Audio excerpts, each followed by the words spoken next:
ডিসেম্বরের শেষে ইন্ডিয়ার মিজোরামে হবে ফল কাট ফেস্টিভ্যাল, ফল কাট উৎসব।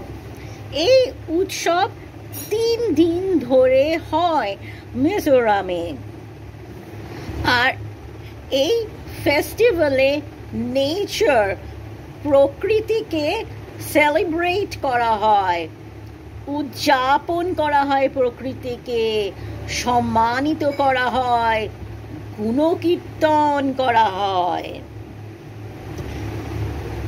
ফল কাট ফেস্টিভ্যাল সাধারণত ডিসেম্বর মাসে হয়, শীতের সময়, স্প্রিং বসন্ত আসার আগে।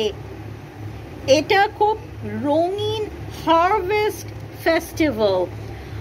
হারভেস্ট মানে হচ্ছে ফসল যখন সংগ্রহিত করা হয়, ফসল কাটার পরে এই ফেস্টিভ্যাল পালন করা হয়। আর এই উৎসবে খুব সুন্দর গান গাওয়া হয় আর অনেক নাচ হয়।